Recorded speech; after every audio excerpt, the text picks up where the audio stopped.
한자 성어 가운데 인생조로라고 하는 그런 말이 있습니다. 인생조, 인생이 아침조자 그리고 이슬로자입니다. 인생은 아침 이슬과 같다 하는 그런 말입니다. 이 뜻 가운데서는 두 가지로 해석을 해볼 수 있는데, 인생이 이슬과 같이 짧으니까 사는 날 동안 대충 적당히 좋은 게 좋다 이러면서 즐기며 살자라고 하는 생각과, 또 하나는 우리 인생 자체가 짧은 인생이니까 부끄럽지 않게 그리고 아름답고 보람있게 살아가자라고 생각하는 것입니다. 여러분은 인생조로라고 하는 이슬과 같은 인생, 이 앞에서 어떤 생각을 여러분은 하십니까? 허무한 짧은 인생이니까 개세라세라 하면서 즐기면서 살자, 아니면은 짧은 인생을 사니까 인간답게 참 보람있게 살자라고 하는 그런 입장이십니까? 오늘 본문 시편 71편의 저자도 인생조로라고 하는 그런 사실을 깨달으면서 자신의 그 지혜를, 자신의 경험을, 삶의 경험 그리고 앞으로의 소원을 이 시로 표현하고 있는 것을 보게 됩니다. 시인은 자기가 땅에 태어나서 지금까지 겪은 복잡하고 괴로운 인생을 경험하고 그렇게 고백하고 있습니다. 물론 지금도 이 시인은 아주 많은 그 순환 가운데 그의 삶을 살고 있습니다. 그런데 중요한 것은 이 시인이 지금까지 겪은 그러한 모든 어려움에 대해서 전혀 그 삶을 불평하거나 거기에 대해서 상심하고 있는 것이 아니라, 오늘 14절을 보니까 나는 항상 소망을 품고 주를 더욱더욱 찬송하리이다. 아멘, 아멘. 비록 힘들고 어려운 인생이지만은 짧은 인생 살면서 그래도 항상 소망을 품고 더욱더 하나님을 찬송하겠노라, 이렇게 고백하고 있는 것을 보게 됩니다. 여러분, 사실 고난이 있고 우리에게 어려움이 있으면은 하나님을 믿고 의지하면서 참된 이 신앙 붙잡고 사는 것이 생각보다 그렇게 쉽지는 않습니다. 여러분은 어떠십니까? 지난날 우리의 삶을 한번 되돌아 보십시오. 지금까지 살아오시면서 자신의 혈기와 탐심으로 인해서 실패와 실족의 위험을 겪었을 때가 한두 번이 아니었을 겁니다. 더욱이 우리는 이민 생활을 하고 있는 사람들이라 새로운 환경, 한 번도 살아보지 않았던 이 나라에서 여러 가지 시행착오를 겪어가면서 때로는 어떻게 할 바를 알지 못하는 그런 가운데서 갈팡질팡 할 때도 얼마나 많이 있었습니까? 여러분 잘 아시는 공자가 그의 논어에서 이런 이야기를 했습니다. 나는 15세 학문에 뜻을 두었고 지학, 30살에 서게 되었고 이립, 40살에 미혹되지 않았고 불혹, 50살에 천명을 알았으며 지천명, 60살에 귀가 순해졌고 이순, 70살에 마음이 하고자 하는 바를 따랐지만 종심, 법도에 넘지 않았다. 인생의 삶의 나의 모습들을 저렇게 기록을 하고 있습니다. 여러분, 이 30대의 시절에는 피곤을 모르고 마구 덤비기가 쉽고, 40대, 50대 이 시절에는 투쟁이 있고 경쟁이 있고 명예욕이 있고 위치와 자리라고 하는 것, 그래서 때로는 자기의 잘남, 이것으로 인해서 남들과 원수가 맺기가 쉬운 시절이기도 합니다. 그러다가 60, 이순, 귀가 순해지는 바로 이렇게 넘어가면서 이런 풍파, 세상의 풍파를 다 겪고 나서야 그 귀가 순해진다. 즉 자기의 고집이 아니라 순리대로 순응하면서 종심, 따른다 라고 하는 그런 말입니다. 여러분, 그런데 다 그렇게 되고 계십니까? 오히려 내가 다 경험했다라고 하면서 늘 나 때는 라떼는 하면서 모든 것을 볼 때마다 못마땅해서 훈계만 하려고 하지는 않습니까? 우리는 오늘 이 시편의 시인의 고백처럼 지나온 시절을 돌아볼 때 모든 고비와 위기들을 잘 넘겨서 지금까지 왔다라고 하면은 그것은 내 힘이 아니라 하나님께서 나를 붙들어 주셨고 나를 지켜 주셨기 때문에 가능한 일인 줄 알고 이 모든 것 하나님의 은혜였습니다. 하나님께서 돌봐주셨기 때문에 오늘의 내가 있었습니다. 이렇게 감사의 고백과 기도를 할 수 있게 되기를 바랍니다. 오늘 우리는 본문을 통해서 시인의 지혜를 살펴보면서 성탄과 한 해를 보내며 우리의 삶을 다시 한번 뒤돌아보는 귀한 시간이 될 수 있기를 바랍니다. 오늘 이 시편의 저자는 다윗으로 보여지지만 확실하지는 않습니다. 다만 인생을 좀 사신 분이다, 인생조로라고 하는 사실을 뼛속 깊이 체험한 사람이다라는 것을 볼 수 있습니다. 그는 먼저 이렇게 17절에 이렇게 고백을 합니다. 하나님이여 나를 어려서부터 교훈하셨으므로 내가 지금까지 주의 기이한 일을 전하였나이다. 이 시인은 아마 모태신앙이었던 것 같습니다. 실제 6절에도 보면은 내가 모태에서부터 주를 의지하였다. 그리고 사실은 이스라엘 백성들은 하나님의 백성들이기 때문에 이미 태어나면서부터 그들은 모태신앙이 되지 않을 수가 없겠죠. 어쨌든 어려서부터 직접 간접적인 경험을 통해서 하나님을 알았고 중년이 넘어서 주님이 행하셨던 그런 기이한 일들을 늘 전하던 사람이었다. 한마디로 늘 주님 안에 거하였던 신앙의 사람이었다라고 볼 수가 있습니다. 그런데 바로 이어서 그는 자신의 미래에 대해서 이렇게 간구를 합니다. 18절입니다. 하나님이여 내가 늙어 백발이 될 때에도 나를 버리지 마시며 내가 주의 힘을 후대에 전하고 주의 능력을 장래의 모든 사람에게 전하기까지 저를 버리지 마소서. 아주 훌륭한 고백입니다마는 뭔가 17절의 결과로서 18절을 말하는 것이 좀 반대적인 의미가 보여지지 않습니까? 여러분 17절에서는 하나님을 인생 깊은 곳에서 만나서 바로 이 하나님을 자랑하고 전파하면서 살았던 깊은 신앙의 사람으로 보이지 않습니까? 그런데 18절에는 그런 사람이 갑자기 하나님이 자기를 언젠가 버릴지도 모른다라고 하는 두려움이 서려 보이지 않습니까? 특히 자신이 늙어서 백벌이 되었을 때 쓸모 없어졌다라고 해서 버리지 말아달라라고 그렇게 말하고 있습니다. 심지어 버리지 말아달라라고 하는 말을 18절에 2번씩이나 반복을 하고 있고요. 그뿐만이 아니라 9절에서도 보면 늙을 때 나를 버리지 마시며 내 힘이 쇠약할 때 나를 떠나지 마소서. 여러분 도대체 왜 그럴까요? 왜 이렇게 신앙이 좋았던 사람이 미래에 늙어져서 힘이 없어질 때를 두려워하고 있을까요? 두 가지로 생각해 볼 수 있을 것 같아요.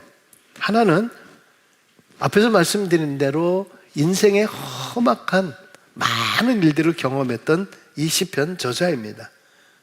그러다 보니까 그나마 그 어려운 모든 환경을 내가 신앙의 힘으로 지금까지 잘 버텨왔는데 늙어져서 힘이 없어지면은 내가 제대로 이거 버틸 수 있겠는가? 라고 하는 그런 마음으로 이 말씀을 했다라고 볼 수가 있습니다. 그렇기 때문에 9절에 그는 늙을 때 나를 버리지 마시며 내 힘이 쇠약할 때 나를 떠나지 마소서라고 이렇게 간구하고 있는 것이 아닐까 생각해 볼 수가 있습니다. 그러면서 두 번째는 18절에 그는 좀 더 높은 차원의 고백을 하고 있지 않습니까? 18절에 보면 내가 주의 힘을 후대에 전하고 주의 능력을 장래의 모든 사람에게 전하기까지 저를 버리지 마소서. 무슨 말입니까? 백발이 되고 내 힘이 없어져도 내 힘이 아니라 주의 힘으로, 주님의 힘으로 후대에게도 흔들리지 않는 그러한 멋진 신앙의 모범을 보이는 노인이 되게 해달라고. 쓸모없어 버려지는 그러한 존재가 되어서 더 이상 주의 능력을 전하지 못하는 자가 될까봐 그게 두렵다는 거죠. 이제 얼마 있으면 곧 이슬과 같이 사라질 존재이지만 마지막 사라질 때까지 끝까지 신앙의 모범을 보여주는 삶을 살게 해달라라고 고백하고 있는 거죠. 그러니 그의 마지막 간절한 소원은 바로 후대의 주의 능력을, 그리고 자신의 모든 삶이 하나님의 은혜였다라고 하는 것을 알리고 싶다는 거예요. 이게 얼마나 훌륭한 고백입니까? 우리는 종종 이런 말을 하죠. 늙고 젊음은 나이나 육신의 상태가 아니라 관심과 생각에서 비롯된다 하는 그런 말을 합니다. 사실 아무리 젊은 사람이라 할지라도 사람들에게 버림받고 사람들의 관심에서 멀어지고 따돌림을 당한다라고 하면 어떻게 되겠습니까? 하지만 반대로 아무리 백발이 성성해도 늘 다른 사람들의 관심과 사랑과 존경을 받고 산다라고 하면은 그는 결코 기력이 쇠한 사람이라고 볼 수가 없다는 것이죠. 그런데 문제는 세상이나 인간의 관심은 어떻게 달라질 알 수가 없습니다. 실제 세상의 가치는 뭡니까? 힘 있는 사람, 돈 있는 사람, 빽 있는 사람에게 더 관심을 가지면서 그 사람 주위에 몰려 있습니다만은, 근데 그런 것들이 다 사라지고 나면 어떻습니까? 인생 조로잖아요. 인생 이슬일 뿐이에요. 그러나 하나님께서 우리에게 베푸시는 관심은 세상의 관심과 세상의 가치와는 달라요. 세상은 높은 것, 힘 있는 것, 이것에 대한 관심이 있을지 모르지만 하나님은 전혀 그런 것에 관심이 없습니다. 어떤 상황 속에서도 결코 변치 않는 것이 바로 하나님의 우리를 향한 관심이라는 거예요. 할렐루야. 오늘 이 시인은요, 노년을 바라보고 있습니다. 그러면서 마음에 가장 큰 소원이 있죠. 그것은 자신의 최고의 아름다운 노년의 삶을 아름답게 하나님 앞에 드리고 싶다는 거예요. 그런데 그렇지 않은 모습이 된다라고 하면 내가 하나님 앞에 버림받는 존재가 된다라고 하는 것이 두렵다는 거죠. 여기서 우리는 이 시인에게서 배울 것이 있죠. 그것은 노년의 삶, 마지막의 삶을 위해서 간구하고 기도하고 있다라고 하는 것입니다. 많은 사람들이 은퇴후를 걱정을 하면서 준비하고 있습니다만은 대부분의 그 준비한다라고 하는 것은 물질 그리고 건강이잖아요. 근데 오늘 시인의 간구와 소원은요, 내 삶이 마지막까지 하나님의 영광이 되게 해달라고, 그렇게 살기를 원한다라고 하는 그 간절한 소원입니다. 인생조로, 자기라는 인생의 이 삶이 이슬처럼 땅 위에서 사라지기 전에 하루라도 조금이라도 주님의 이적을, 주님의 기적을, 주님의 이름을 전하는 자가 되게 해달라, 이렇게 간구하고 있는 것입니다. 정신의학자인 칼 융이라고 하는, 여러분도 많이 들어보셨을 것으로 생각합니다만, 이분이 이런 말을 했어요. 늙어서 죽음을 목표로 삼고 준비하지 못하는 것이나 젊어서 미래에 대한 상상을 억압하는 것, 둘 다 신경병에 속한다. 신경증에 속한다. 이게 도대체 무슨 말인가? 여러분, 신경증이라고 하는 것은 노이로제 또는 정신병입니다. 칼 융은 젊은이들이 미래에 대한 상상력을 잃고 사는 것이 바로 정신병, 노이로제 환자다. 아울러서 나이 들어서 죽음을 생각하며 살지 않는 것도 똑같은 정신병자다. 이 말은 인생조로 이슬과 같은 인생을 인정하지 않고 마치 내가 영원히 살 것처럼 살아가는 것, 그렇게 착각하며 사는 것이 바로 정신병자이다, 이렇게 말하고 있는 것입니다. 70이 이제 넘으신 어느 목사님이 그 운동을 젊었을 때부터 너무너무 이렇게 좋아하셨어요. 그래서 주변의 사람들이, 아니 목사님은 신학교에서 체육신학과를 나왔냐고. 체육신학과를. 그렇게 농담할 정도로 참 구기 종목만이 아니라 정말 이분은 체대를 갔어야 딱 맞겠다 하는 생각이 들 정도로 운동을 너무너무 좋아하시는 분이고, 특히 탁구를 굉장히 좀 잘 치시는데, 아무리 피곤해도 누가 탁구 좀 칠까요 하면은 하루 종일 운동을 해놓고 나서도 또 밤에 나가서 또 탁구를 친다는 거예요. 그러고 나서도 또 피트니스를 뭐 1시간, 2시간 이상 계속 매일 빠지지 않고 뭐 운동 중독처럼 이렇게 하시던 분이신데, 어느 날 만나는데 이분이 요즘에 운동 안 한다고, 탁구 안 친다고 그래요. 그래서 왜 그러냐 그랬더니 팔하고 무릎 관절하고 이 허리하고 어느 날부터 너무 아프기 시작을 해가지고 칠 수가 없다는 거예요. 그래서 병원에 가서 MRI랑 또 엑스레이랑 이런 것을 다 찍었더니 근육과 관절 이런 모든 것들이 다 손상이 되어서 계속 이렇게 무리하게 사용하면은 걷지도 못하고 누워서 살게 될 거라고 하는 경고를 받았다는 거예요.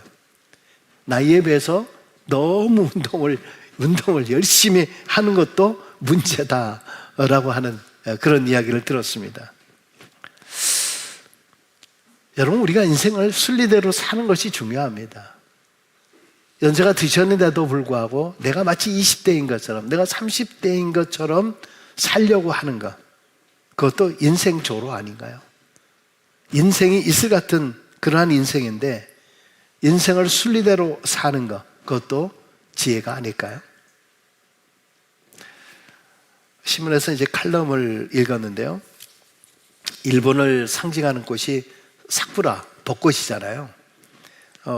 한국에도 가니까 뭐 이제는 전국 방방곡곡에 이 벚꽃이 심겨져 있지 않은 곳이 없을 정도예요. 국회의사당 뒤쪽으로 가면은 또 벚꽃이 엄청나게 많이 있고, 벚꽃 구경 많이들 다니시죠. 사실 이 캐나다도 제가 빅토리아에서도 살았습니다만 2월, 3월 달에 벌써 벚꽃들이 다 핍니다. 그래서 이 도로 따라서 쭉 내려가면서 이 벚꽃이 얼마나 만개해 있는지 몰라요. 별로 놀라지도 않으시는 것 같은데, 아마 가보질 않으셔서 그런 것 같은데, 토론토 2, 3월이면은 말이 안 되잖아요. 2, 3월. 근데 그 빅토리아나 밴쿠버 쪽으로 가면 3, 4월이면 벌써 완전히 만개되어 있는 그런 상태입니다.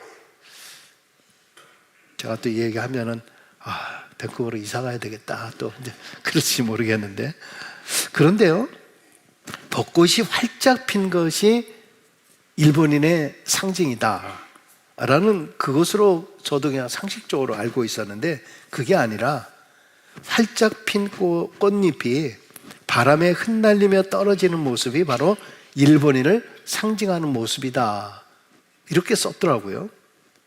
활짝 피어있는 나무와 잎사귀가 여러분 얼마나 화려하고 멋있습니까? 그런데 그들의 삶의 매력은 활짝 핀 후 바람에 흩날리며 지는 것. 그러니까 일본인들은 활짝 핀 벚꽃보다는 벚꽃의 최후에 더 강한 매력을 느끼는 민족으로 이 벚꽃의 모습에서 위대한 힘을 보는 사람들이라고 합니다. 충분히 이해는 되지는 않습니다만, 그래서 이분들이 굉장히 검소한 것인가, 남에게 피해를 안 주려고 하는 그런 사람들인가, 뭐 이런 생각들을 해봤는데, 이 칼럼을 쓴 사람이 반대로 우리 한국 사람들은 끓는 냄비가 쉬 식는 것처럼 피는 벚꽃만 바라보고 난리를 부리다가 지는 벚꽃은 보지 못하고 사는 것은 아닐까 하는 그런 생각을 조심스럽게 해본다. 여러분, 우리 뭐가 있으면 막 한꺼번에 미쳐버리잖아요. 뭐 어디 뭐 있다 하면 거기에 막 미쳐버리다가 좀 있다가 흐지부지 되는 게 얼마나 많이 있습니까? 오늘 시인은 이렇게 이야기를 합니다. 우리 인생의 마지막에 더 놀라운 삶이 있다라고 말하고 있습니다. 그러면서 그것을 기대하면서 21절 이렇게 이야기합니다. 나를 더욱 창대하게 하시고 돌이키사 나를 위로하소서. 창대하다라고 하는 이 말은 비즈니스가 잘 되고 삶이 되고 뭔가가 아니라 내 인생의 삶이 더욱더 꽃 피우는 그날이 되게 해달라 하는 그런 말이죠. 바로 여기에 대해서 하나님께서 어떻게 응답하시는가? 그래, 너의 노년이 가장 아름다운 삶이다. 지는 해가 가장 찬란하듯이 단순히 늙어가는 것이 아니라 더욱더 성숙하게 익어가는구나. 그러나 지는 해이기 때문에 위로가 필요하겠지. 찬란하지만 위로가 필요하겠지. 여기서 인생의 패러독스, 역설이라고 하는 거죠. 이것을 우리가 보게 됩니다. 저는 청년 시절부터 사실은 많은 사람들이 일출을 좋아하고 일출에 대한 이야기를 많이 하는데, 저는 태양이 떠오르는 일출보다는 석양의 일몰, 이런 것에 더 큰 감동을 해왔습니다. 반짝하는 한순간의 일출, 찬란한 이런 것보다는 석양이 질 때의 모습, 심지어 붉은 노을이 쫙 퍼졌을 때 그런 모습, 여러분 이것을 보통 가리켜서 황혼이다 이렇게 얘기하지 않습니까? 이 황혼의 빛이 얼마나 위대하고 얼마나 찬란해 보이십니까? 단풍이라고 하는 것이 무엇입니까? 단풍이 가장 아름다운 것은 죽어가는 것입니다. 죽어갈 때 그 모습, 죽기 때문에 찬란하지만 그러나 거기에 위로가 필요한 거죠. 인생의 노년은 인생의 창대케 됨이 아직 남아있음을 준비하는 것입니다. 아울러 이슬이 사라질 시간이 다가왔음을 인정하는 것입니다. 이 두 가지 역설적인 현실을 받아들이고 준비하는 자들이 참으로 최고의 노년을 맞이하게 될 줄로 믿습니다. 오늘 시인은 최고의 노년을 찬양으로 맞이하고 있는 겁니다. 23절에 이렇게 고백합니다. 내가 주를 찬양할 때 나의 입술이 기뻐 외치며 주께서 속량하신 내 영혼이 즐거워하리로다. 주께서 속량하셨다. 나를 구원해 주셨다. 나를 속죄해 주시고 나를 받아주셨다. 더 젊어지기를 바라는 그러한 소원으로 시간 낭비하고 있는 것이 아닙니다. 도리어 인생 조로의 짧은 시간 동안에 하나님과 함께 하셨던 그 하나님을 찬양함을 통해서 황혼을 더욱더 황홀하게 맞이하고 있는 거죠. 그뿐 아니라 24절에 이렇게 얘기합니다. 나의 혀도 종일토록 주의 의를 작은 소리로 읊조리오니 나를 모해하려 하던 자들이 수치와 무한을 당함이니이다. 작은 소리로 읊조린다 라고 하는 이 말은 아무도 내 소리를 듣지 못해도 좋다는 거예요. 하나님만 들으면 좋다는 겁니다. 나에게 지금까지 수치를 주고 무한을 주고 나를 상처를 주었던, 나에게 배신을 대었던 이 수많은 사람들이 있었죠. 여러분의 삶 가운데서도 억울한 일을 경험하신 분들이 얼마나 많이 계십니까? 모해하고 배신하고 수치심을 주고 이런 일들이 삶에서 얼마나 많이 있습니까? 여러분 그때마다 억울하다라고 해서 이 사람 저 사람에게 얼마나 많이 이야기를 했습니까? 그 사람을 비난하고 그런 일들이 얼마나 많이 있었습니까? 근데 그렇게 했더니 결국 억울함이 풀리셨나요? 자신만 힘들지 않으셨습니까? 그런데 이 시인은 침묵으로 읊조리면서 그냥 마음으로 하나님과 대화를 하고 있는 겁니다. 이슬과 같은 그런 인생인데 뭘 그렇게 분노하면서 억울해하면서 사는가? 원수 갚는 것은 하나님께 있다라고 했는데, 그래서 그런 마음을 가진 사람들이 마지막에 큰 광채가 나타나지 않습니까?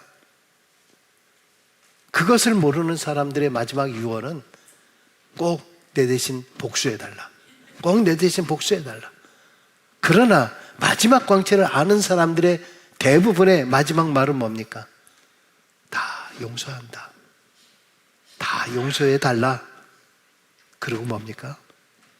사랑한다. 사랑한다. 모두를 사랑합니다. 우리 노인분들이 존경스러운 이유가 무엇인가요? 그분들 안에 이처럼 소중하고 좋은 생각과 지혜가, 인생의 지혜가 너무 많아요. 그런데 더 중요한 것은 그것을 겉으로 내뱉는 것이 아니라 속으로 중얼거려요. 속으로 내 안에 사겨요. 그래서 광채가 나는 거죠. 사실 우리 부모님들이, 어르신들이 몰라서 침묵하는 거 아닙니다. 너무 많이 아시기 때문이에요. 너무 많은 것을 경험하셨어요. 그래서 때로는 잔소리하고 싶은 말이 많이 있어도 때로는 침묵하십니다. 때로는 기도하면서 그것을 깨닫고 알기를 원합니다. 그러면서 끊임없이 기도해 주시는 그분들의 광채의 모습을 바라보면서 나도 저분들처럼 아름다운 노년이 되었으면 좋겠다. 정말 마지막 순간에 최고의 빛을 발하는 그러한 이슬이 되기를 그렇게 결심할 수 있게 된다라고 하는 것입니다. 여러분의 마지막은 어떤 모습으로 기억되기를 원하십니까? 고집불통으로 보여지기를 원하십니까? 아니면 그분은 기도의 사람이었다라고 평가되기를 원하십니까? 성경에 바로 그런 분들이 있었습니다. 예수님이 탄생하셨을 때 신기하게도 탄생한 예수를 처음 만났던 사람들이 누가복음 2장에 늙으신 시므온과 안나였습니다. 그들은 평생 섬기던 성전에서 아기 예수를 만났고 예수에게 축복했습니다. 그래서 안나는 어떤 사람인가? 누가복음 2장 36절에 보니까 84살이 되도록 성전을 떠나지 않고 밤낮으로 금식과 기도로 하나님을 섬겨왔다. 주님의 몸된 성전에서 무엇을 위해서, 누구를 위해서 금식하며 기도하며 평생 하나님을 섬겼을까요? 오늘 성가대의 찬양처럼 메시아를 기다린 거죠. 메시아가 오셔서 이 땅에는 평화요, 하늘에는 영광을 위해서 간구했던 그 간절한 기도가 금양로에 담겨서 하늘에 아름답게 올려졌던 것입니다. 여러분, 오늘 우리의 삶도 그렇게 하나님 앞에 인생 조로임을 알면서 여러분의 간절한 간구와 소원과 기도가 금양로에 담겨져 하나님 앞에 올려지게 되기를 주의 이름으로 간절히 축원합니다. 기도하겠습니다.